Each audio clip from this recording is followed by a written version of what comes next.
Почесто го прескокнуваат и есенското ѓубрење, а не да извршат прихранување на посевите. Нашите земјоделци вршат само по едно, а во останатите региони се вршат по 3 прихранувања на посевите, што резултира со добри приноси. Од причина што житните култури се одликуваат со слаб коренов систем, неопходно е секогаш да имаат достапна храна во површинскиот слој на почвата и да се вршат по 3 прихранувања. Едно никако не е доволно, советуваат агрономите.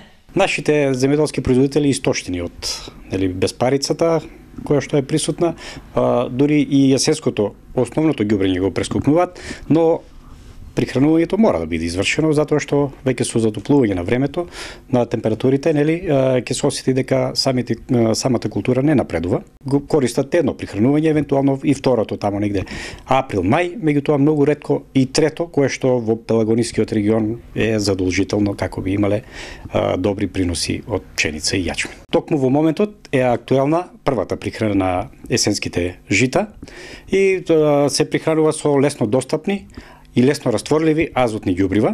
Прихранувањето на посевите зависи од тоа дали е извршено квалитетно есенско ѓубрење.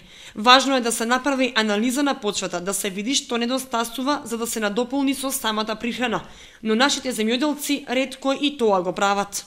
Меѓутоа, од пракса нашите производители ретко кој врши таква анализа и вообичаено да во есенскиот период, со самата сеидба и непосредно по сеидбата, се оди со 3,15 популарните, со 50 килограми по декар, а сега е првата прихрана со уреа, која што би одела 10 до 15 килограми по декар, но тоа е само за оние кои што извршиле есенско ѓубрење.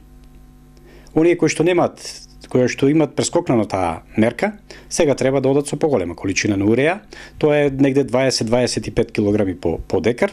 За сега нема ни доволни количини на влага во почвата, но агрономите и земјоделците се надеваат дека со користење на азотните ѓубрива би добиле квалитетни и стабилни приноси на јачмен и пченица.